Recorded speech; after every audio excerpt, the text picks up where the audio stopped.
Olá pessoal, tudo bem? Prazer imenso poder estar aqui com vocês, partilhando aí um pouco do nosso conhecimento, né? Queria agradecer muito aí a vocês que estão ligados aqui no canal, que estão se inscrevendo, que estão dando seus likes, agradecer aí as dúvidas, as sugestões e as perguntas que vocês podem trazer aqui para o canal, dizer que aos poucos a gente vai respondendo, a gente vai aí analisando tudo, tá bom? Muito obrigado imensamente mesmo. Diante dos casos crescentes que a gente está tendo aí, que a gente vê crescer a cada dia mais de inventário, de divórcio, de dissolução de união estável, né?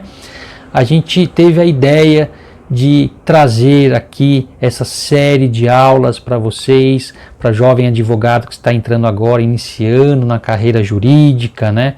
Mesmo para aquele advogado que já atua no judiciário, mas que não tem muito contato com o extrajudicial, aqueles advogados de outras áreas que precisam fazer aí o seu inventário, o seu divórcio, ou mesmo aquele usuário que está chegando agora no cartório, sem nem ter noção de como iniciar tudo isso, né? A ideia é trazer aqui o passo a passo, muita teoria, muita prática aí que a gente tem, trazer os casos concretos para vocês, né? E essa é a nossa ideia aqui no canal. Eu sou o Cláudio Marques e trago agora a vocês o Direito Descomplicado.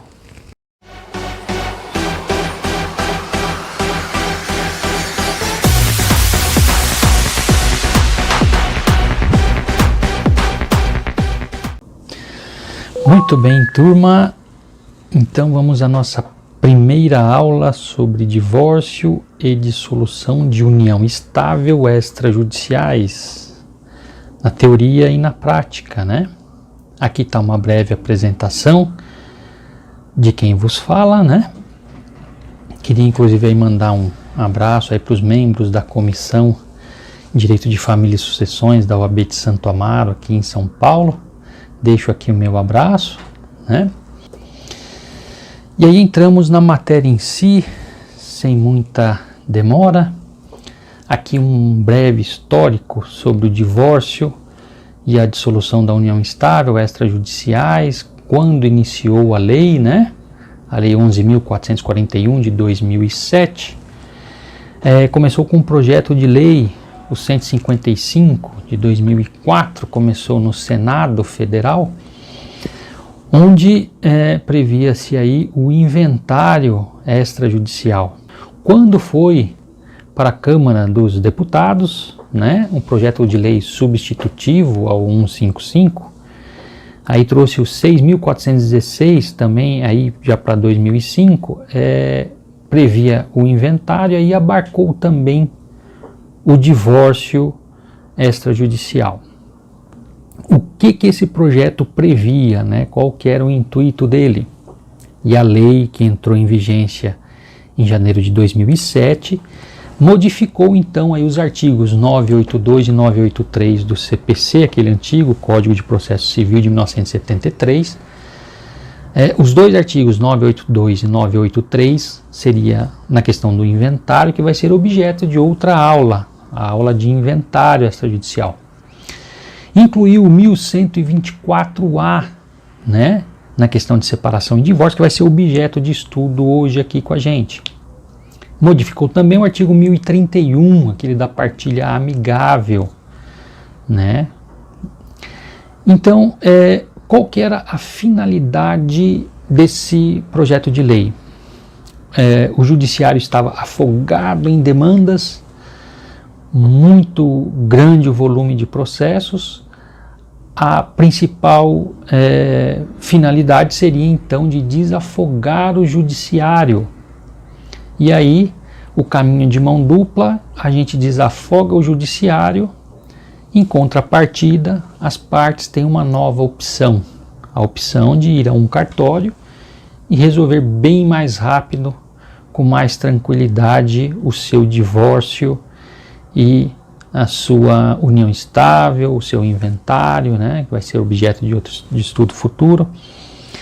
Aqui embaixo agora então eu trago para vocês, tá, como que era o Código de Processo Civil antes dessa mudança, né? O antigo. Simplesmente, o 1124, que é o objeto aqui dessa aula, homologado o desquite, né? Averbar-se-á a sentença no registro civil, e havendo bens imóveis na circunscrição onde se acham registrados, aqueles imóveis que foram partilhados naquele divórcio. Efetuou o divórcio judicial, finalizou a partilha, o divórcio, dessa sentença extrai-se o formal de partilha, aquela carta de sentença. Essa carta de sentença será levada para registrar no registro de imóveis de onde onde estão localizados os bens do casal.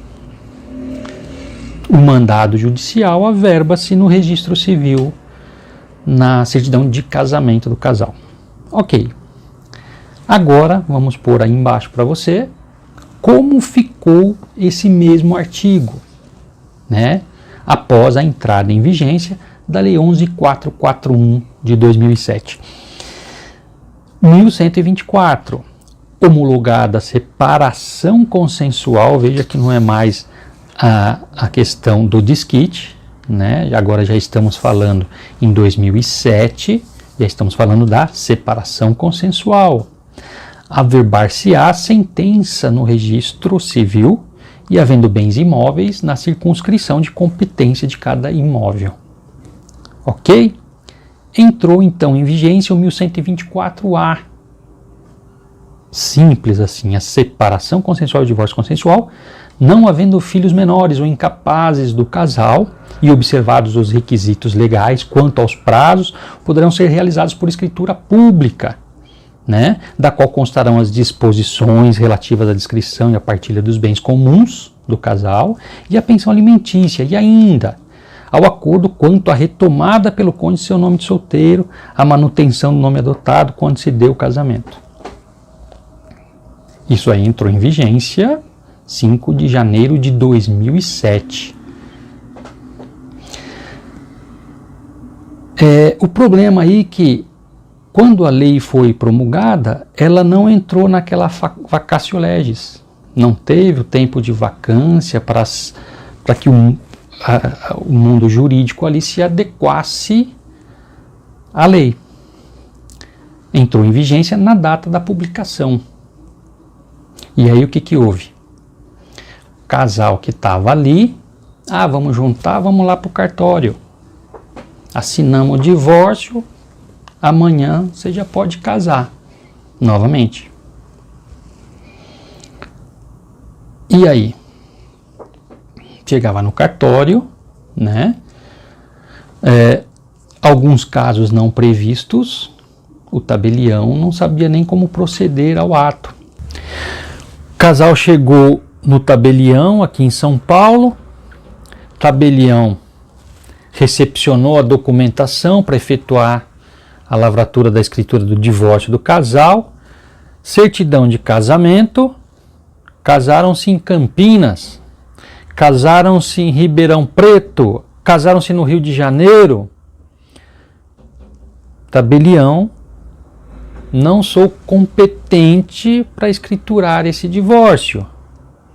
Procure a comarca do casamento para se efetuar esse divórcio. Devolvia para as partes. Outros casos comuns que aconteciam, o casal chegou no cartório para lavrar o seu divórcio, acompanhado do advogado. O casal, é bastante comum acontecer, né? O marido quer abrir mão daquela poupança que o casal acumulou durante sua vida de casados, né? O único bem é aquela poupança do casal. E o marido, eu não quero a minha parte, eu abro mão da minha parte e deixo para você. Simples assim, comum de acontecer, né? Sem briga. Então o casal tinha na conta R$200 mil. Ele assina o divórcio, abrindo mão da sua parte, recolhe tributo, fecha a escritura, tudo bonitinho, averba no registro civil. Mulher divorciada, com 200 mil reais na sua conta, pega a escritura, acabou de assinar a escritura, comparece até o gerente do banco, da sua conta. Ó, gerente, vim aqui então para sacar a minha parte, totalidade, a parte que era do meu marido, a minha parte eu quero colocar na minha conta individual. O que o gerente falava? Eu quero então a autorização judicial. Leve a escritura para ser homologada no judiciário. Aqui não. Aqui só com autorização judicial. Era muito comum acontecer isso. Muitos casos no judiciário, o advogado peticionava pedindo para que se homologasse o divórcio do casal.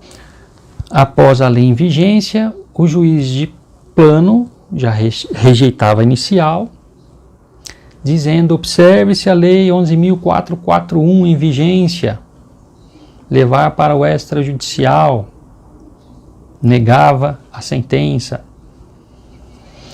Então, com todas essas dúvidas, com todas essas questões que não tinham sido resolvidas apenas com essa entrada em vigência desse artigo de lei, né? Pode-se dizer assim, foi que em abril de 2007, então, o CNJ veio se pronunciar e emitiu a resolução número 35. A resolução número 35, então, vem sanar essas diferenças, essas questões polêmicas, deixadas aí por uma lei que não previu a vacatio legis.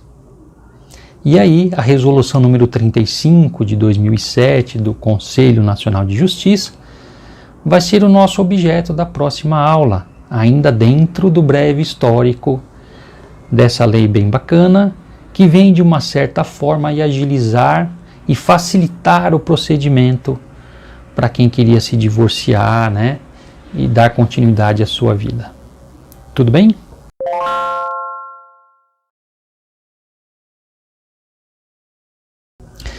Chegamos então ao momento das nossas questões práticas da nossa primeira aula, né? Então trazemos aqui a primeira questão, uma questão bastante comum que aparece para a gente.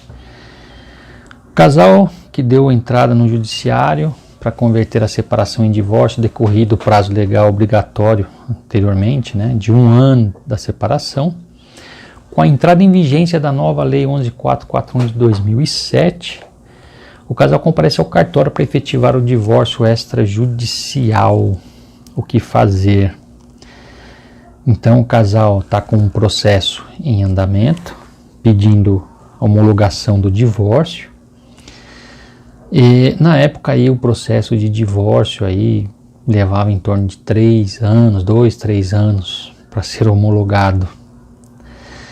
E aí o que acontecia? O casal acabava querendo trazer para o cartório, para o extrajudicial, que era bem mais viável, mais prático, ambos maiores, capazes, sem filhos, né?